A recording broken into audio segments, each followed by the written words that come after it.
ইব্রাহিম এই যে খেজুর বাগান দেখা গেছে এটা কোন জায়গা আর কেন এই জায়গায় থামবা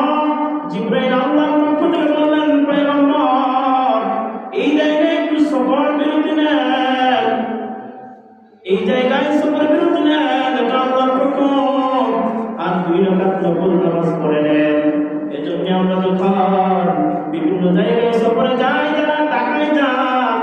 মাঝে মধ্যে যখন আমরা ঢাকায় যাই বিভিন্ন দূরের মাহফিলগুলোতে যাই কয়েক ঘন্টা পর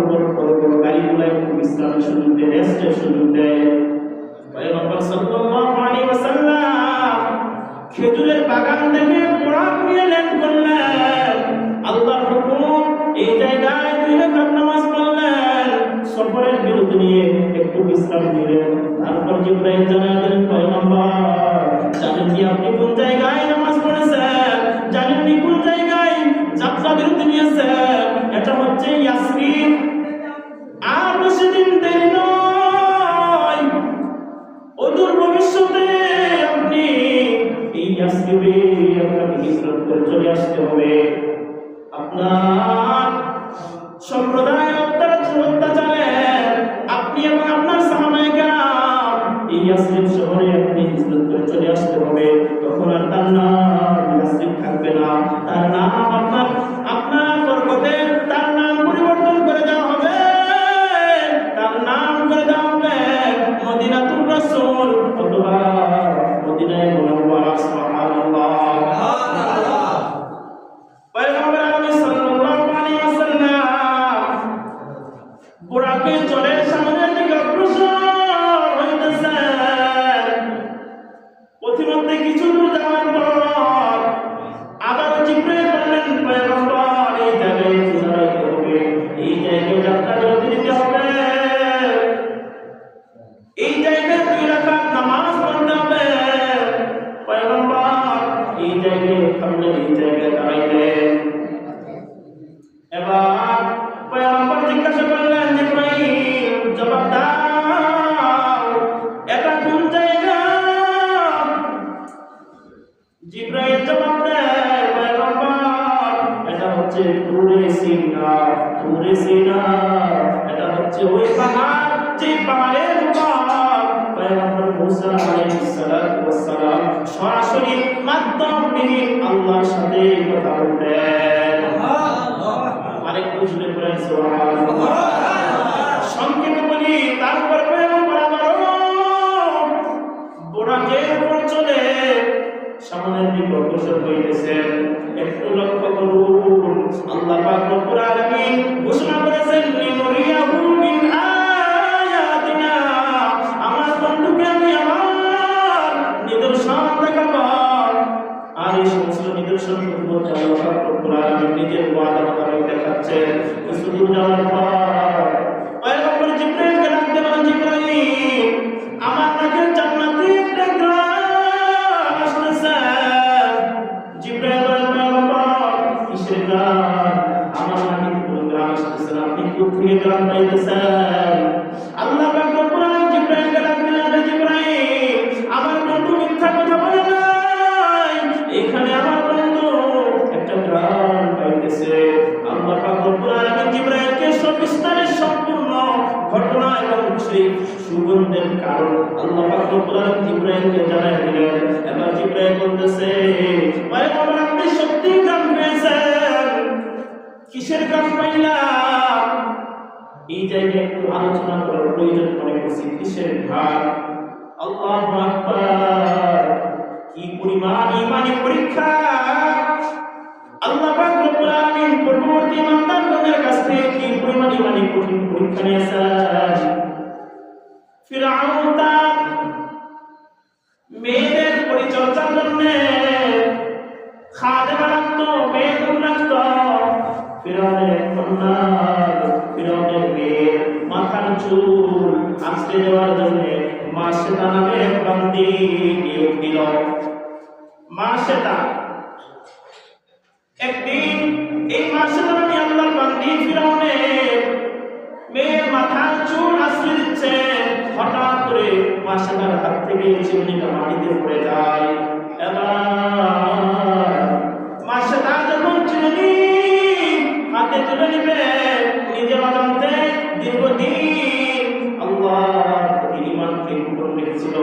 এবার যখন চিরুনিটা হাতে ধরতে যাবে হঠাৎ নিজের অজান্তে আল্লাহর নাম জবান থেকে চলে আসলো আল্লাহ যেমনি ভাবে আল্লাহ হঠাৎ করে আল্লাহর নাম চলে আসে ও আল্লাহ ও খোদা চলে আসে কি আসে না মা সেটা নিজের ইমান দীর্ঘদিন পর্যন্ত গোপন রেখেছে ফেরাউন যেমন তার মেয়েও তেমন মা সেটার মুখ থেকে যখন আল্লাহর নাম শুনলো ফেরাউনের কন্যা বলল তুমি এত মহব্বতে এত আপ্রাপ্ত হয়ে আল্লাহর নাম নিয়েছ নিশ্চয়ই তুমি আমার বাবার নাম নিয়েছ এই কথা শোনা মাত্র মা সেটা ইমানের মধ্যে একটা ধাক্কা লাগলো আর ইমান দুর্বল লাগবো না এবার ইমানি অগ্নি পরীক্ষার সময় এসে গেছে মা সেটা জবাব দেয় সাবধান সাবধান আমি যার নাম নিয়েছি তিনি আমার সৃষ্টিকর্তা তিনি তোমার সৃষ্টিকর্তা তিনি তোমার আব্বুর সৃষ্টিকর্তা আমি ওই আল্লাহর নাম নিয়েছি সুবহানাল্লাহ রাব্বি আল্লাহ লা ইলাহা গায়রুহু ওয়া নবিয়্যি মুহাম্মদ মুস্তাফাহু দীনুল ইসলাম দীনুহু মাকামুহু আল গুফরানা ওয়া Afwan ইনদাহু মুqtadaya nabiyyun wa sahbuhu rujul lil hidayah fi zamahu ফেরাউন যেমন আল্লাহ বিদ্বেষী তার মেয়েগুলো তার মতো জঘন্য মা সেটার এই বক্তব্য যখন ফেরাউনের কন্যা বাবার কাছে শোনাইল এবার ফেরাউন তেলে রেগে উঠেছে আমি আল্লাহি করি পুরো এলাকায় আমি শাসন করি কেউ যদি আমাকে আল্লাহ না মানে তার বাঁচার কোনো অধিকার নাই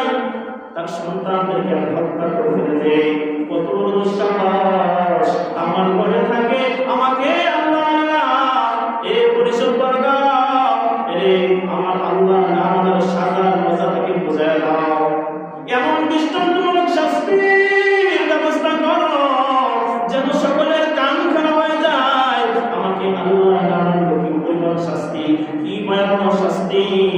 সকলে যেন আজীবন মনে রাখতে পারে এরকম একটা ব্যবস্থা করো জল্লাদকে হুকুম করা হলো মা সেটা আল্লাহ বান্দি দুইটা কন্যা সন্তান একটা সন্তানের বয়স 7 থেকে 8 বছর হবে আরেকটা সন্তান দুধের বাচ্চা ইমানের অগ্নি পরীক্ষা আরম্ভ হয়ে গেছে জল্লাদ হুকুম দিয়েছে এই মাসটার সামনে তার এই নিষ্পাপ বাচ্চাগুলোকে জবাই করে দেওয়া হবে শুধু তাই নয় তাদেরকে জবাই করে দিয়ে বিশাল একটা কড়াইয়ের মধ্যে তেল গরম করার পর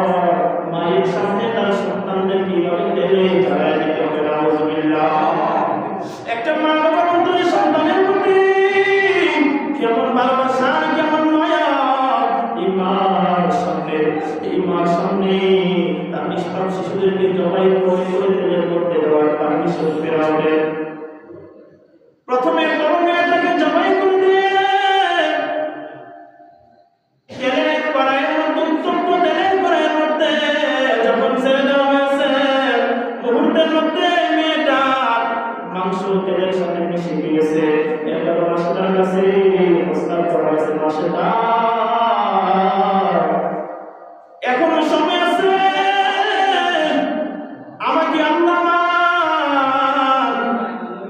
যদি মানো এখনো তো একটা সন্তান বাকি আছে তুইও নিজের আত্মরক্ষা করতে পারবি তোমার ভীষণ সব শেষ হয়ে যাবে আল্লাহ বান্দি কি পরিমাণ ঈমান সাথে সাথে ফেরাউনের মুখের উপর জবাব দিয়েছে আল্লাহ বাঁচাও আমার মেয়েরা চলে যা তারপর আমি আমার ঈমানের জন্য যে আল্লাহর প্রতি ঈমান এনেছি আমাকে যদি আমার আল্লাহ হাজার বার আমার জীবন ফিরে দেন তারপর আমি আমার আল্লাহর জন্য আমার জীবন দিয়ে দিব সুবহানাল্লাহ এবার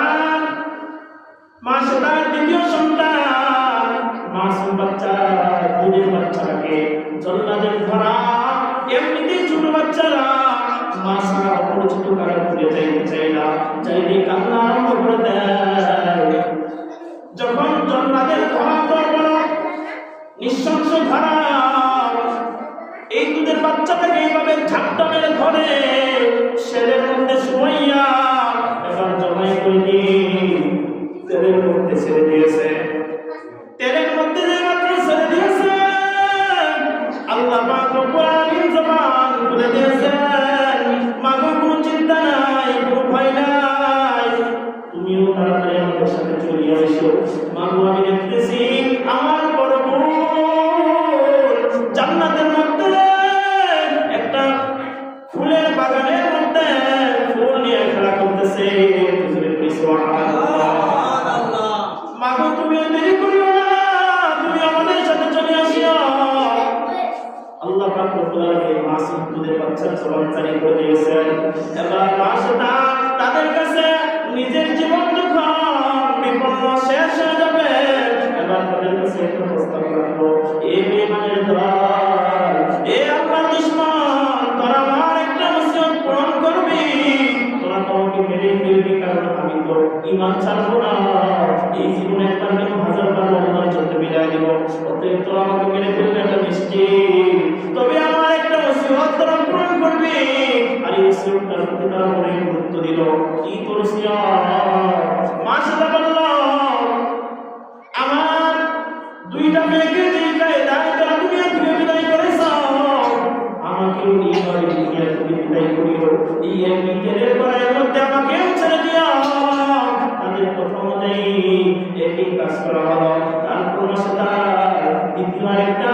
ওসিয়ত ছিল, আমার সন্তানের হাড়গোড়, আমার হাড়গোড় যখন জ্বলে পড়ে একাকার মেচাকার হয়ে যাবে তখন আমাদের হাড়গোড়কে ছড়ায় ছেড়ে ফেলাই দিও না, বরং আমাদের আমার সন্তানদের হাড়গোড় একসাথে কোনো এক জায়গায় মাটির নিচে দাফন করিয়া দিও। সুবহানাল্লাহ। ওই যে মা সন্তানদের ঈমানি পরীক্ষায় সফল হয়ে গেছে, আল্লাহ ঈমানের জন্য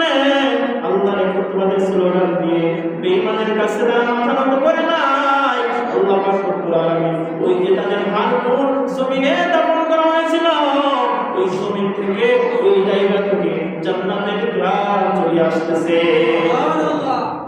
আর বুরাককে ভ্রমণের সময় নবী সাল্লাল্লাহু আলাইহি ওয়াসাল্লামের নাকে এই জান্নাতের ঘ্রাণ বলতে লাগে আসছে। সুবহানাল্লাহ। নবীজি এই ঘটনা শোনার পর জিবরাইল বলছেন, ভাই জিবরাইল, আল্লাহর কসম আমি এই কবরের পাশে জিয়ারত না করে আমি এখান থেকে কদম যাইব না। সুবহানাল্লাহ। নবী সাল্লাল্লাহু আলাইহি ওয়াসাল্লাম এখানে জিয়ারত করলেন, তারপরে বুরাককে সামনের দিকে অগ্রসর। আর আল্লাহ পাক রব্বুল আলামিন তো ওয়াদা করেছেন, লিনুরিয়াহু মিন আয়াতিনা, আমার বন্ধুকে আমার আজাইবে কুদরত অনেক নিদর্শন আমি দেখাবো।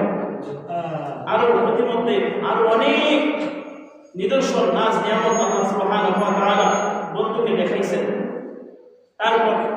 প্রতিমধ্যে আরো কিছু জায়গায় যাওয়ার পর এখনো ইসরার আলোচনা আছে, কি পরিমাণ আলোচনা যে বাকি আছে, আলোচনা শেষ করতে যাওয়া যাবে না এটা নিশ্চিত, কারণ